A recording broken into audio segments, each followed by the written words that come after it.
Hi everyone, welcome to ZamChat podcast. My name is Joe Kanema, the podcast junkie. So behind the camera we have Bright Mulenga, the guy behind the camera. So today we have Madam ANITA BHEBHE, who is a pharmacist and an epidemiologist. I hope I got that right. Yes, you did. Epidemiologist. So we're going to be chatting basically about her career as a pharmacist, as an epidemiologist, and some of the challenges that she has faced in her career as a woman. So welcome to the podcast. Thank you for having me. Okay. This podcast almost never happened. I think today I'm putting on a suit. It just shows you how important this episode is today, because I really take you in high regard. I'm very happy to hear that. I'm very happy to hear that, and the fact that the podcast is finally happening. I know we've cancelled before, which was not my fault. I won't say whose fault it was. But yeah, I'm very glad this is happening. I think I've always followed your work and anything to support. And one other thing is, you're the first woman we're having on this podcast. I feel special. Yeah. So I think it's important that we balance this up. Yeah. We need to. This episode should have happened in March, when we were celebrating Women's Month. Unfortunately, we couldn't have this episode. But anyway, you are someone who loves cooking. A few times I think I've attended a few events where you have provided us with the food that you've cooked. Just tell me about your passion about cooking. Okay, so I love cooking, and I love cooking new things. So I decided at some point, that was I think 2021, I decided to embark on an events business, pretty much catering. Yeah, I think that's why you've tasted some of my food. I've catered for one or two to my workshops. So yeah, I do enjoy cooking and baking, because I bake cakes.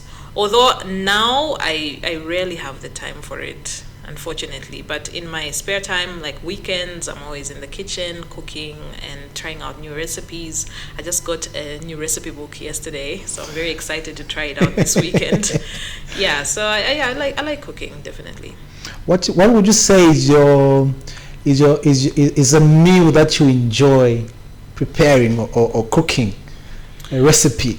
So I'm going to disappoint a lot of Zambians. You're about to disappoint me as well. I'm about to disappoint you. I don't like nshima. But when I eat nshima, it has to be with kapenta. Kapenta? Yes, that's my favorite. So that I'm not a fan of kapenta. I know. Bright, are you a fan of kapenta? It's the one relish that people don't like. It symbolizes poverty for some people. But for me, kapenta, like whether dry, fresh, it's my favorite. Siavonga kapenta is my favorite. So I have different recipes for my kapenta. I love kapenta with peanut sauce. I love kapenta with garlic and onion and tomatoes. Yeah, and so that's one of my favorite meals to cook for myself. Yeah. Other than that, of course, I like the bougie.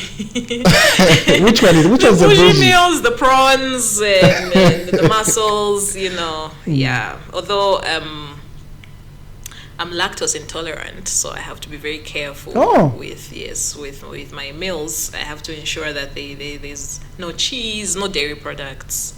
Sadly, because I love my milk. So.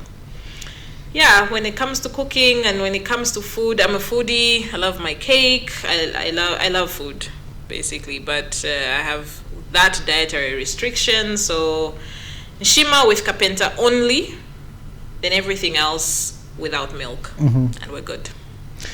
For me, the only reason why I'm not a fan of kapenta is just it makes me nauseous.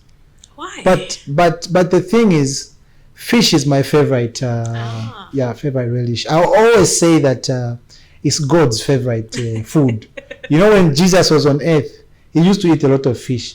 Even the last meal that he ate, it was fish.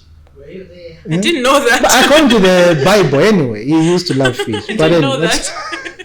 I didn't know that. So, just trying to understand your background as a pharmacist. How did you come to get into pharmacy? So, funny story. In high school, I gravitated towards physics. I loved mathematics and physics very, very much. They were my favorite subjects. So, I always thought I would do engineering, right? Then, when I went to UNZA in first year, I think a lot of people who've gone through this process will remember their very first physics test.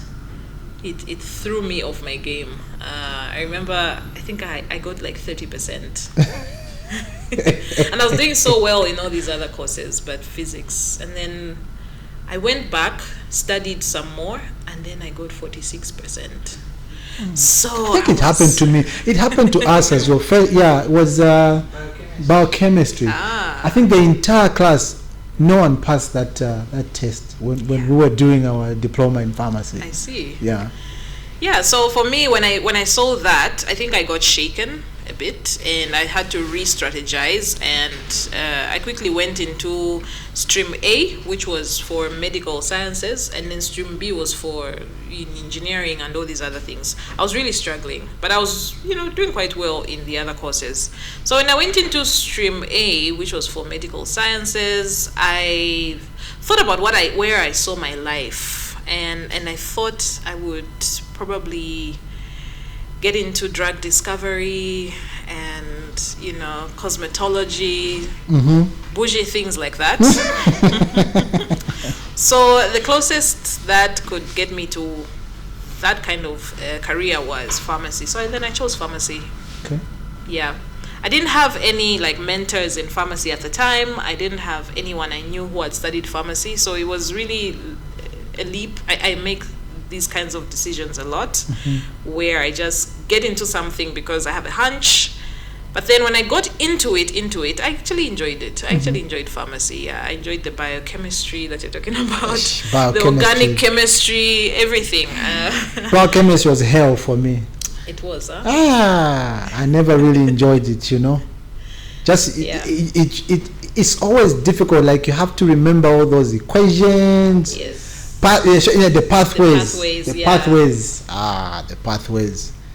So I think for me, with my strong mathematics background, I love that. Was my favorite part of pharmacy work. Actually, anything mathematical was something I enjoyed. I think maths for me was my best subject. But how is it like? That's like the opposite, because most women, yes, women and mathematics. Yeah, so it's not a good relationship. But maybe that's just a misconception. It's a misconception, huh? I personally think so, I think numbers. I love mathematics very much. I think so, yeah. And personally, I think women are more intelligent than men. I don't know if there's studies that have been done but I personally think so, especially when it comes to the numbers. Women are good. I won't dispute that. I will not dispute it. Well, yeah, so you getting into pharmacy school, obviously you graduate and you're a pharmacist now. So looking back at that professional career, what would you say are some of the challenges that you faced as a pharmacist? So challenges I have faced as a pharmacist, really, I think, looking back, I graduated 10 years ago, and every phase has brought on many challenges. But when I look back as a whole, I think that it took me a while to get out of my shell. It took me a while to seek out mentors and to seek a community that was doing what I loved. So getting into, first of all, figuring out what masters I wanted to do was a big challenge, because I didn't know. A lot of people talked about supply chain, they talked about clinical pharmacy, but my heart was in research. So now finding people that were doing research, that were, leading in that area was a bit difficult. I just didn't know them. Not that they didn't exist, but I didn't know them, and I wasn't connected to them. So even when I went back to school to do my master's, it was not a decision that was very well thought through. Again, I just leaped and said, okay, you know what, let me just do something, anything. But it's after that's when I got to connect with more researchers. I've worked with some researchers, I won't mention their names, in pharmacy, and I've seen that maybe if I was connected to them earlier, my career would have blossomed much faster, if I can say, yeah. And maybe I wouldn't have struggled in the way that I did. Although I wouldn't say that I've struggled much. I have stayed at UTH where I work the length of time that I've had a job. Yeah, so I haven't struggled as much. But then to just break out of my shell and go beyond what is expected of a pharmacist, I think there I did struggle until I got to connect with a few great minds in our career, in our profession. And after that, I think it's been smooth sailing. You talked about research. Would you say that we're doing enough in terms of research? Because obviously, maybe I'll say in general, as Zambians, or maybe I can narrow it down to pharmacy. I think there's been criticism to say we're not doing enough, maybe in terms of trying to discover new drugs, or maybe we rely so much on what's happening in the Western world. We're not trying to utilize maybe even the traditional medicines that are there. Would you say that we've done enough, or we are like getting there in terms of research? So Zambia is a low-income country, and of course with that comes many challenges. And Africa as a whole, when it comes to drug discovery, when it comes to drug development, manufacturing, we haven't done well as a continent. So coming back down now to our profession, I think that there are a few people that are really doing good, a few people that are going above and beyond, and they're making a name for themselves. However, the bridge between those few people and the younger generation and those mid-career pharmacists is a bit too large. There is need for us to be intentional about going into research and setting up systems that focus on building a strong research foundation in the first place. I know that all of us who have done our degree in pharmacy have had a research year, right? But most people, when I speak to them, I'm a preceptor for interns. So when I speak to the interns and I'm like, what did you do? What research did you get into? They will talk about it, but then when you ask them, are you willing to build on that? It's not something that they're interested in. Of course, we can't all be interested in research, but we have to understand the importance of research. Research gives us the answers that we are looking for, and if we cannot find our own answers as Africans, we continue to depend on the rest of the world to find the answers for us. Look at what COVID did. It showed us how, can I say, without power we are. I didn't want to use the word weak because it's a very strong word, but it showed us how dependent we are on the rest of the world for even just a simple thing as a surgical mask. There was a point in which we couldn't import those surgical masks into our country and couldn't protect ourselves. So by that, we need to just wake up and realize that if we don't get up and do this for ourselves. Speaking of research, I noticed this, like, even when I was doing my BPharm, for instance, you do the research that you do in your last year, but then I personally got frustrated because you it's like you just basically do the research for the sole purpose of completing your Graduating. and graduating. Yeah. But there isn't really maybe that I can say maybe intention towards being able to produce research that just goes beyond just you graduating, for instance. But maybe I don't know. There's no intention, or there's no. The schools are just doing this, maybe, or the students are just doing this, perhaps just to pass, and graduate. So I feel like I don't know what needs to be done, but to sort of be intentional about it, in a way that to make research go beyond just what it is today. You get what I'm saying? Yes. So you are right in that students mostly they do it just for the sake of graduating.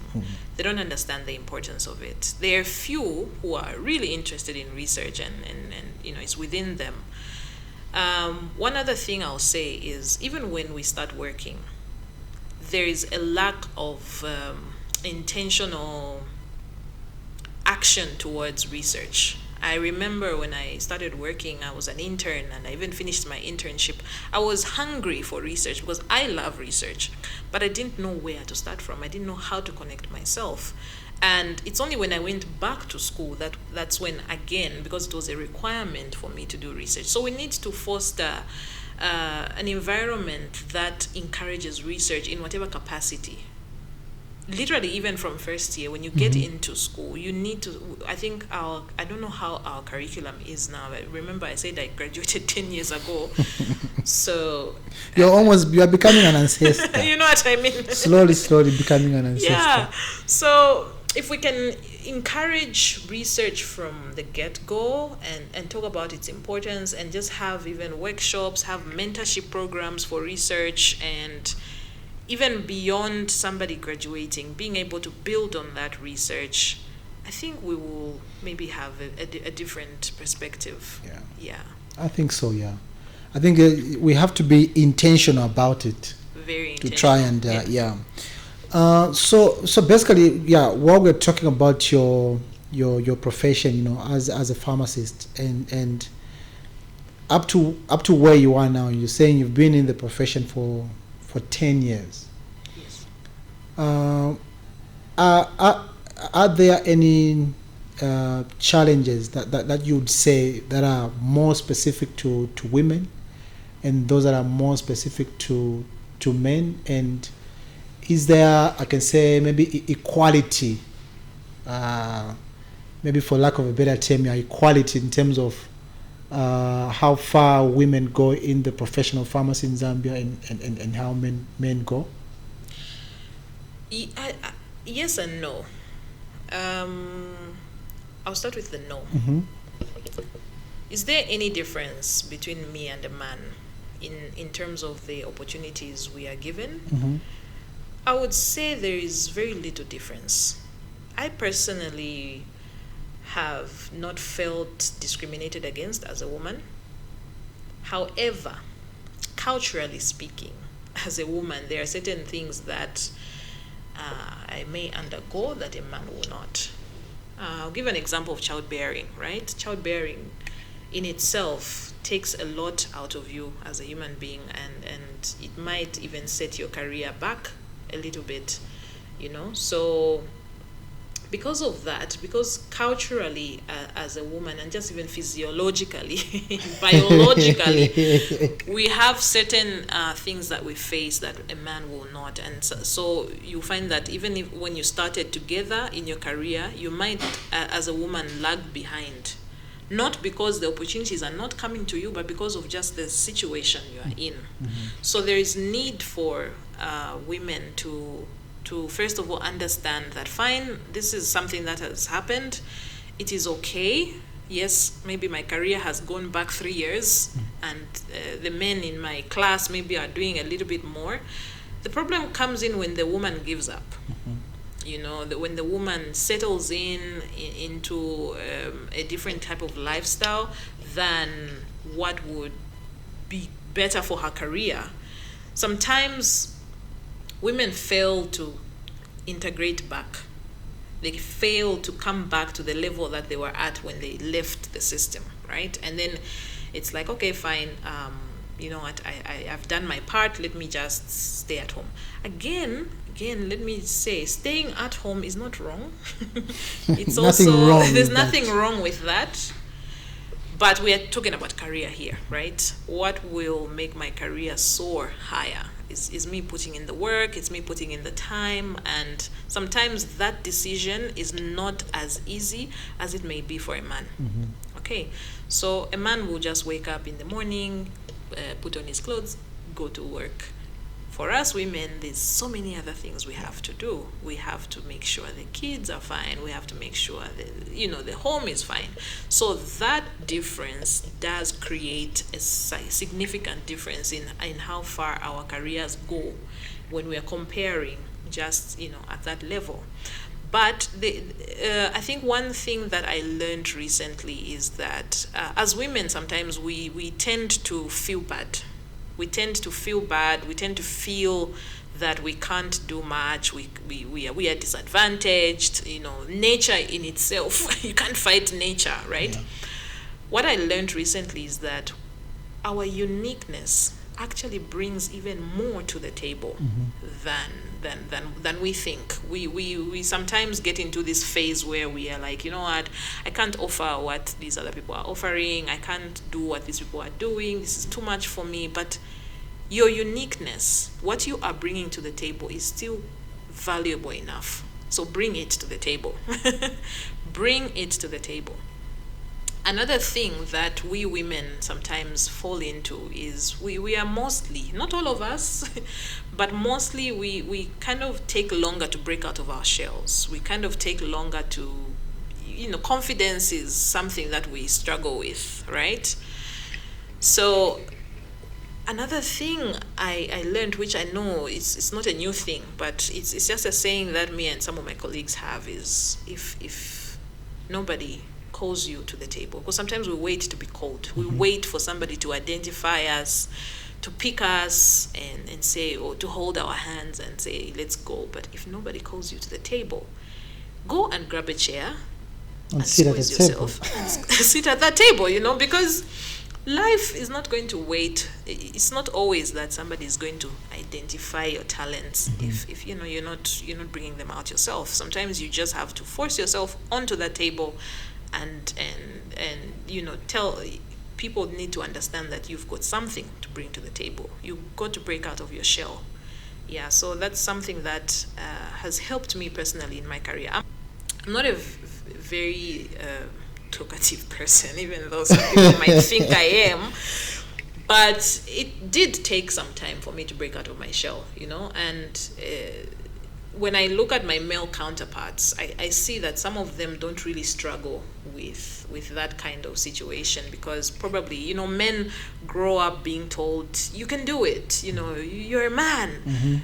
We women are not taught that. So you kind of realize that you're also a woman sometime later in your career. So which kind of makes us take a bit longer to just catch up. I don't know, like, I may be wrong, you know, I stand to be corrected, but it almost seems like in most cases women tend to want to take the back seat.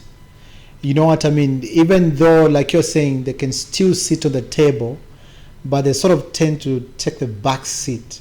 I think it's perhaps what you're saying is maybe the upbringing, where you've been told maybe your place is here. So it takes time for you to get out of that shell and try to take the leading role. You know what I mean? Yeah. And even as you do that as a woman, would you say that women are supportive of each other? Most people say that women don't support each other. What would you say has been your experience in terms of women supporting each other, women supporting you, or you supporting fellow women? Well, as a researcher, I don't like to make such broad statements because we will experience different things. From my experience, I have had women who have supported me very, very much. My support system is composed of quite a number of women. I've also had women who have not supported me. But I've also had men who have not supported me and men who have supported me. So I think the better statement is there are people who will not support you, and then there are people who will support you. How you react to that is what matters. You need to have a support system, definitely. As a person, you need to have a support system. You need to identify your support system. And you also need to support. Mostly we are looking at what is coming to us, but what are we giving out? It's true. So when you identify your support system, stick to that.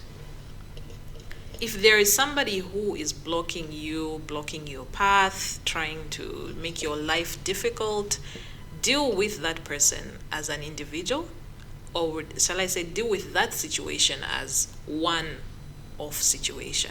But if you bunch everything up, if you say that women don't support women, every woman you encounter, you will already, make your decision that this person is not supporting me, and you won't even see that they're supporting you. So I think that, like I said, people will not support you, but there will also be people who will support you. And it's your job to identify those who support you and utilize that support for your benefit.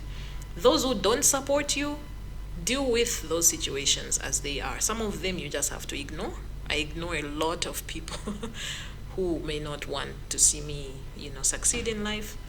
But then those who also overdo it, I think you have to just, speak to them about it, deal with that situation the way you see fit. Mm-hmm. Yes. Obviously, you're an entrepreneur.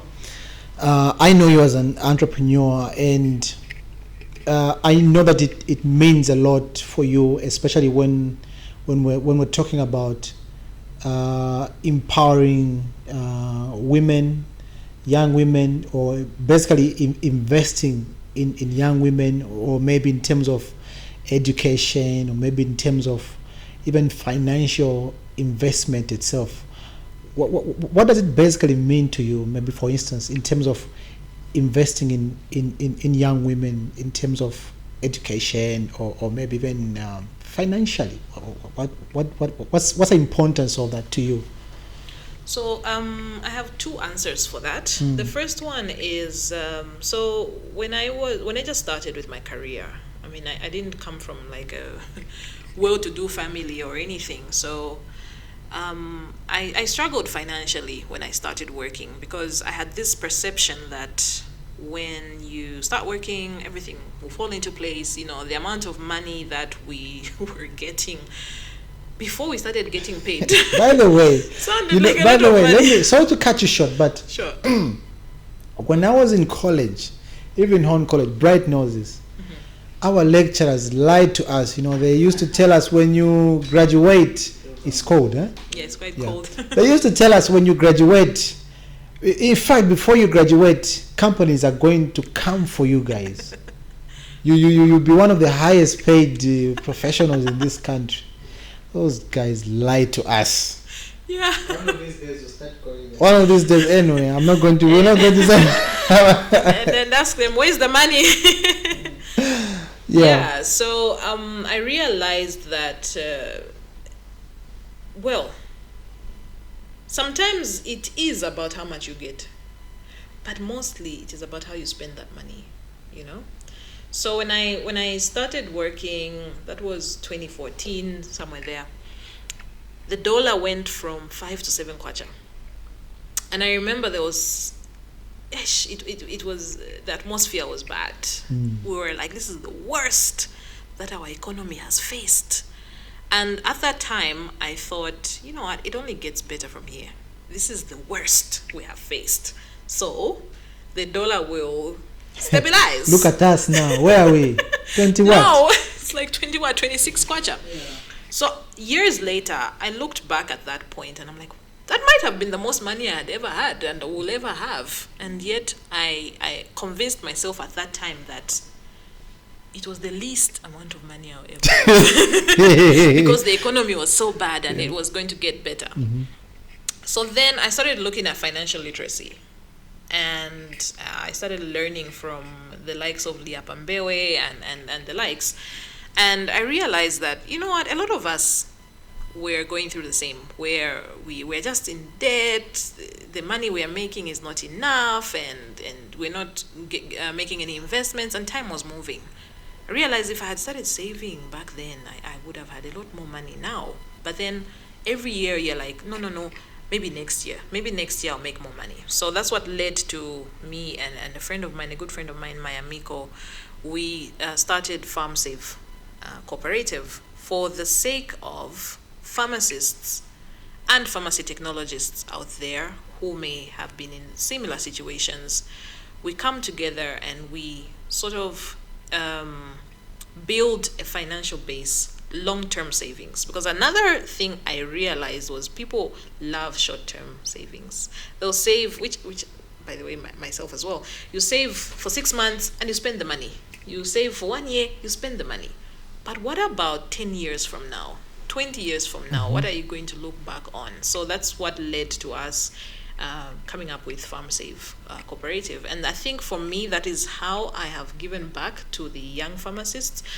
It's not that FarmSave Cooperative is only for young pharmacists and pharmacy technologists, it's for everyone. But I think that the financial education we have in FarmSave helps the younger generation and the older generation to save money, have access to low interest loans, and also we're able to share profits at the end of the year, but still keep that long-term investment in the cooperative. Yeah. Another thing I have recently embarked on is to mentor intern pharmacists. So I'm in a place where the young people I encounter in our profession are interns. I don't really deal with. But did you know that you're also my mentor? Oh.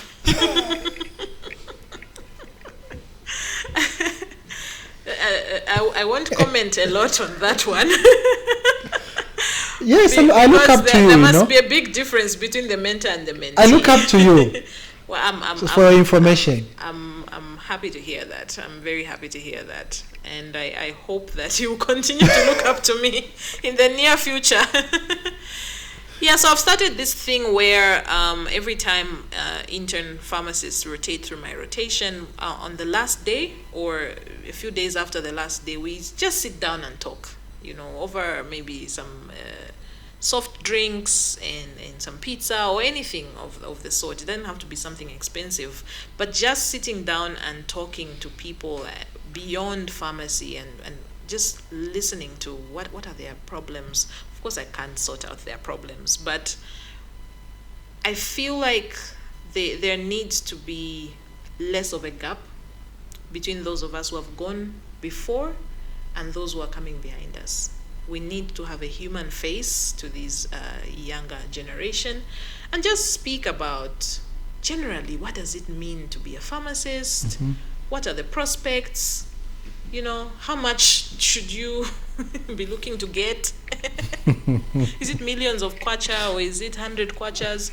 Yeah, just talking, I think, is very, very important. So this is how I have personally tried to impart financial literacy into these young minds. Yeah. And I'm currently reading the book by Morgan Housel, The Psychology of Money. Okay. It's opened up my mind. I started that book, but never finished it. Please finish it. I'll finish it. Please finish it. Yeah. So I love financial literacy because I feel like no matter who you are, no matter where you are, money is very important. It's an important aspect of our lives. It will speak to your health. It will speak to even your happiness, your hobbies. Hobbies are expensive. You can't say, "Oh, my hobby is watching movies." You have to buy the movies. It's very bad to be broke. It's very bad to be poor. Very. It's a very bad thing. So now get into studying epidemiology, because I know you've talked about your passion for research and how you've always wanted to get into research. So now, how did you get into studying epidemiology, to being an epidemiologist that you are today? Okay, so first of all, I knew one epidemiologist, Madam Uchizi Chola. Although I didn't really understand what she was doing at the time, because I think the time I met her, she was just finishing up her school. So I'm one of those people, I like to do things quickly. I knew that I wanted to do my master's very early on. I didn't know what I wanted to do, but I said, okay, let me start with public health at least. It's a master's that most people that I knew had. Then when I went into school, I went into epidemiology and I loved it. Just epidemiology and biostatistics, because I love mathematics, statistics and everything. It just merged well for me. Research and mathematics, the two things I love the most. I actually don't like mathematics. You look like you don't like mathematics. I hate mathematics with I passion. love mathematics so much.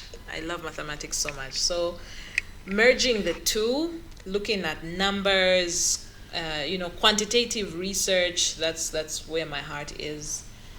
So yeah, that's how I ended up doing epidemiology at UNZA. Yes, my research was on HIV, which is another thing that I love. I love infectious diseases, so I did HIV epidemiology. I looked at HIV 1 and 2 and factors associated. I think I'm a published author. You can check out my work. Really? Yes. Okay, interesting. On PAMJ, yeah. Okay. Yes, so yeah, I guess for me, epidemiology kind of just merged the things I love, the things that they're really embedded in me from way back, even though I wouldn't say that I grew up knowing that I'm going to do epidemiology. No, I came to realize it later on. Yeah. Okay, interesting. So after, obviously, did you do it before or after COVID-19? Before COVID-19. Yes, I was graduating. We were the first virtual graduates because of COVID. Oh, virtual. Yes, so I started my epidemiology in 2017. Okay, so it was really at the height. I feel like you really, because of the COVID-19 and the epidemiology, so it really came at the right time. What came at the right time, the disease or the paper? It's unfortunate because it was a disease, but I think it came at the right time because your expertise were put to work. Yes. During that period of time when, humanity was going through that difficult time. Do we still have COVID-19 up to date? Yes, 2024. Yes, we do. We do have COVID-19. However, the positivity rates in our waves are not as high as they used to be. I think we used to hit, if I'm not mistaken, about 25% positivity. But now, when we're in a wave, we're just around 7-10% positivity. And also, people are not testing because the test itself is uncomfortable. Although one thing we are trying to teach members of the public is that what we used to use before, which was the nasopharyngeal test, the swab, which used to go very high. Did you use it? Yeah. That thing. That swab, huh? Yeah. So the swab itself was not something that people enjoyed. So now, even when someone has COVID symptoms, they're reluctant to test. But why is it? Is even though, because I've seen, but now it's not as deadly or as strong, the virus, as it used to be. What for people that may not understand, maybe what has happened? Why have things changed from the COVID-19 that was so deadly to now? Not to say that people shouldn't take precautions. Of course. Yeah. So before I answer this question, let me just finish off my other answer. I wanted to just mention that we are now using the nasal swab, which just goes in the nose. Okay. Not up there. Not up there. Yes. So people should test. I'm advocating for more people to test for COVID. Now, why do we have less severe cases? There are many reasons. One of the reasons is that the virus has mutated so much. I think we've heard of different variants. We've heard of Delta, Omicron, the Alpha, quite many variants. So when a virus is mutating, sometimes it actually gets weaker and weaker and weaker. It's difficult to treat, but it's weaker than the original. Okay? So that's number one. Number two, having COVID itself has created some immunity in the people that had COVID before. So even when they get it again, it's less severe. Sometimes it's even asymptomatic because of that immunity. Sometimes they don't even get it, even when they're exposed. Now, add vaccination. So when you merge the two, being previously COVID positive and being vaccinated creates even greater immunity for you than someone who is just vaccinated but has never had COVID, or somebody who has just previously been infected with COVID but not vaccinated. We also have booster doses for the vaccines. So COVID is a disease with science that is ever evolving. And unfortunately, in the past, we've had members of the public not being very forgiving. Today, scientists will say no need to wear masks. Tomorrow they'll say wear masks. The members of the public will go crazy and say, but you guys, you don't know what you're doing. I think we need to be in that state where we allow science to evolve and just be a little bit more accepting of the evolution of science. So even with vaccination, I know people who didn't get vaccinated because they didn't trust the vaccine, and even getting a booster, they're like, but have you seen, these vaccines don't work, but why are you asking us to get a booster and another booster and another booster? I think that COVID being a new disease, it is expected for scientists to want to do a little bit more research, and every time research produces a certain result, we have to give this information to the members of the public, and at that moment, that is the best of our knowledge. Right now, we are grappled with post-acute COVID sequelae, which is a new thing again, long COVID.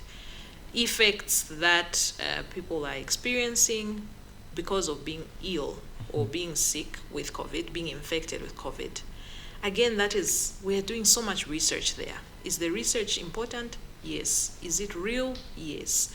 Do people have symptoms of long COVID or post-acute COVID sequelae? Yes. Should we explore that? Yes.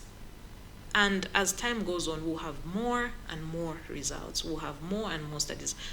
Trials are going on right now, trying to figure out how to treat long COVID, how to prevent long COVID in the first place. So let us just allow science to be science. So, like, as epidemiologists, is there any research, maybe in Zambia, maybe not in Zambia, or on a global level, to try and forecast and see if there can be like another COVID-19, or just to try and prevent and to prepare for maybe a potentially another a disease that was as that could be as dangerous as COVID-19 was, or even more. Yes. 1,000 yeses. Why am I saying yes? Right now we are moving into a phase of pandemic preparedness. One thing that the world noted was no one was ready for COVID. No one was ready. And in the past, we've had different viral infections. We've had influenza, we've had SARS, we've had different viral infections that have not devastated the globe as much as COVID did. What happens if there's even a worse infection? What happens if there's a worse virus out there? We had also the swine flu back in the day, which also wiped a number of people. Yeah. So, pandemic preparedness. The the branch of epidemiology that you're talking about, which kind of predicts how diseases will come in and all that, is called disease modeling. That one, it's easier to predict when you know the disease is already there. Very difficult to predict what will happen for a disease that has not emerged, because it is not, It's not there. it's not there. Yeah. Yeah, you don't know the characteristics. But now, when you look at pandemic preparedness, we're moving into a phase where we're saying, how can we prepare not only for pandemics that are yet to come, but those that we know have pandemic potential. There are diseases with pandemic potential, or diseases or viruses or infections with epidemic potential.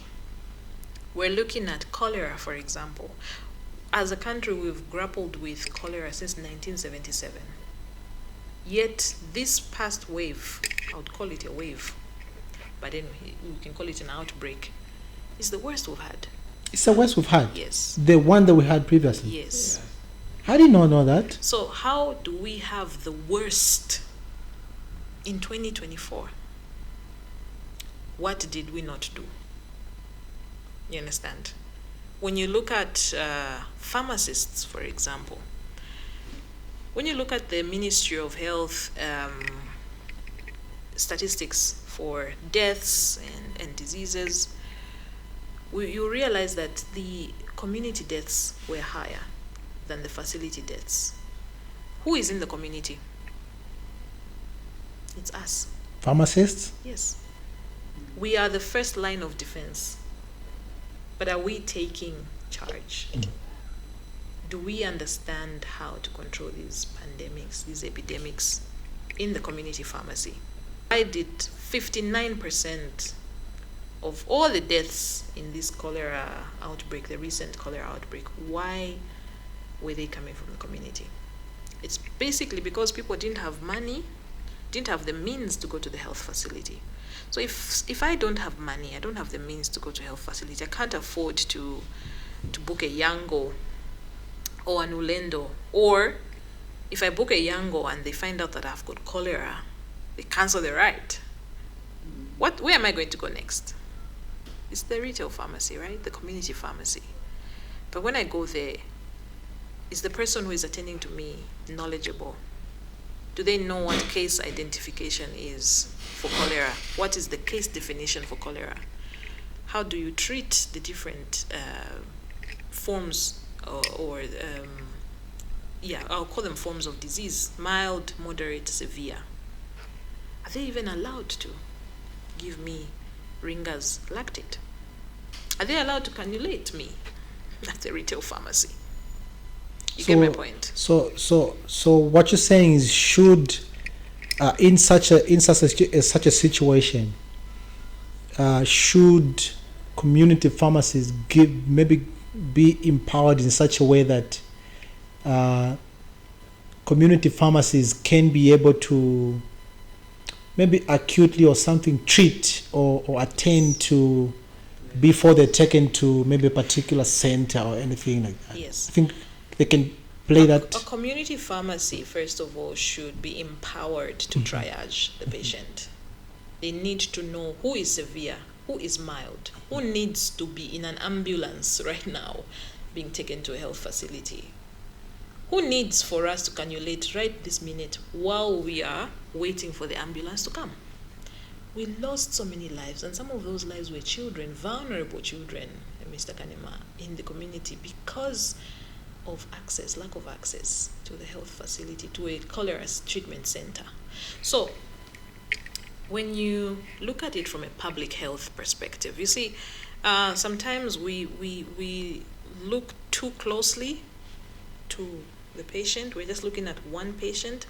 Let's move away, look at it from a broader perspective, the entire country. What can we do? What innovative ways can we look into to ensure that people do not die due to poverty? People do not die due to lack of access to a health facility when we ourselves are there in the communities. We need to strengthen community pharmacies. I'm not a community pharmacist, but my heart is in the community pharmacies because I'm a public health specialist and I'm looking at how can we reach our communities faster? How can we reach our communities in a more effective way?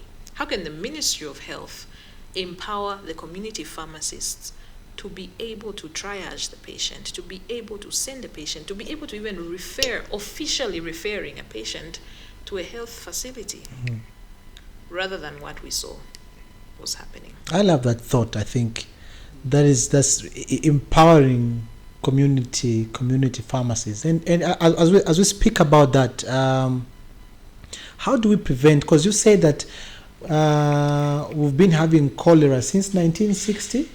Is 77. 1977, and up to now 2024, we're still having the same problem. As an epidemiology, where are we getting it wrong? What's the problem? The problem with cholera is that it needs a multi-sectoral approach. In fact, the health facility is the very last point. It's not where you start from. So the issue with cholera, a disease like cholera, is just access to clean water. Let's start from there. How can we improve access to clean water? How can we put all these sectors together? So this is what happened during our cholera fight. In fact, before we had the outbreak, we had a few cases of cholera, but they were very sporadic. One there, one there, one there. Very, like from January 2023. October 2023 is when cholera kind of really started, the outbreak, right? So in, I remember in November 2023, in fact, from September to about November, I was part of a team that was organizing a cholera event for Zambia, where we brought in people from Malawi, which had one of the worst outbreaks as well. So Malawi also had one as well? Yes. I remember the day that we listened to the lady from Malawi. She said, we had 16,000 cases and about 1,500 deaths, and we were all like, guess who has surpassed the 16,000 cases? We've had just about 700 deaths, which, by the way, is not just 700 deaths. That's still a lot. That's 700 too many deaths so far, right? So we organized that event, and we called in. It was a multi-sectoral, approach. We had people from WASH. We had quite a number of people, and we discussed. But the problem was preparedness. None of us were prepared, in my opinion. By the way, this is a personal opinion. None of us was prepared. And this is why pandemic and epidemic preparedness is very, very important. Because when you are prepared, you are able to sound the alarm and move in quickly. You don't wait until you have 70 cases for you to now create systems, because those 70 cases will have 5 cases each. And everyone will be coming to the health facilities, which is the last point of cholera control. The first point of cholera control is access to clean water, access to clean food. How can we, as a country, ensure that everybody has access to clean water? That's where it starts from. Education, patient education. How do we ensure that patients and the community drink clean water? They put in the effort to boil the water. They put in the effort to chlorinate the water. Children are very vulnerable. They don't know. How do we ensure that their guardians are offering and providing that clean water? So it's big, but one thing we need to all learn is preparedness from the health sector, but also fixing the problem from the root. And the root is clean water. Yeah. Simple and straightforward. Oh, all right. As we wrap this up, how many minutes have we done, Bright? Oh, an hour. Are we over an hour? We're at 55 minutes. Okay, I think we can. Yeah, we can still wrap it up. Okay. Any closing remarks that you have? Anything that you thought we would ask? Yeah, that you thought we were going to ask that we didn't ask? I know there should be one. No. So, Should I ask about that? Wait. First of all, let's have my closing remarks, then you can ask that question. So No, I'm not going to ask you. no, I think it's okay for you to ask the question, the burning question. No, I'm not going to ask. You don't want to ask? No. Should I say it myself? No. Okay, let's not make this too political. My closing remarks, I think, for me are that the pharmacy profession there's a lot of untapped talent in pharmacy.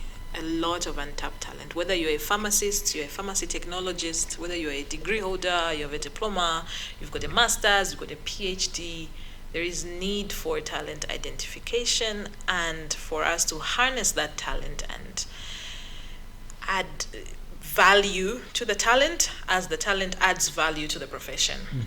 So a word out there to the seniors. I always speak to the seniors because for me, I'm a mid-career pharmacist. I'm probably not at the highest level, neither am I at the grassroots level. But I always encourage senior pharmacists, senior pharmacy personnel, senior pharmacy technologists to always raise who they can, always hold the hand of whose hand needs to be held. I'm a serious advocate for mentorship. I think that if one person says they have 2 mentees, that's enough for me. 2 people that you're looking down and saying, let me walk you through. Let me help you to get to where I am. And even if you go beyond where I am, I will still be happy for you because I want our profession to succeed. Yeah. So mentorship means so much to me. And also young people need to seek out mentors. I spent so much time not having a mentor. I never looked up to anyone. I was just living my life. But when I look back, I realized that I was living way below my potential because I wasn't trying to do anything beyond what I was expected to do. So I was just surviving in the career and in the profession. But when you find a mentor and when you look up to somebody and you want to get to where they are and you even want to go beyond what they've done, I think it brings a sort of hunger, and there's a bigger chance for you to achieve more than you even expected to achieve. Then as an epidemiologist who is very, very, very, very passionate about infectious diseases and just public health in general, I would love us to be a lot more involved in the public health space. When healthcare workers go into the community to speak to the community, to educate the community, we need to add a component of medication safety. Mm-hmm. We can't just sit back and say, no, for us, our public health ends here. And we need to educate and we need to ensure that people in the community know that we exist. We heard of stories where community members were drinking copious amounts of chlorine to kill the cholera virus. Or it's a bacteria, right? I always make that mistake. I'm so into COVID. Yeah. I'm so into COVID as a virus. Yeah. But yes, the cholera bacteria. We've seen people in the community rush to retail pharmacies to buy azithromycin to prevent COVID. We need to educate them. They need us. They need our help as pharmacists, public health pharmacists, community pharmacists. Academicians have a role to play as well. Everyone has a role to play, even clinical pharmacists. Clinical pharmacists have a big role to play. Whether you have a clinical pharmacy as a master's or you are in the clinical space, therapeutic drug monitoring is something that is so valuable for our patients, even those who died in the facilities. some of them might have died just because they were not given the correct amount of drug, and even just the drug administration was not done very well. Yeah. There's all that to think about. So Yeah. for me, I think let's look into talent identification, value addition, and starting from the grassroots level, going up. We are only as strong as our weakest member. Okay. Right? We are only as strong As our weakest member. If 5 of us are here and 100 of us are there, we are all there. So we need to raise our friends up, raise our colleagues up, and just mentor. Interesting. I hope I haven't been too talkative in this podcast. No, I think it's been, I think I've enjoyed myself personally. Yeah, so I've always wanted to ask though, I think before we, the surname, is Bhebhe your surname? Yes. I've always wanted to ask though, what tribe is that? And Ndebele. Ndebele? Yes. Okay. Yes. Yeah. Yeah, you were right. I've always wanted to. Simon, as we close also,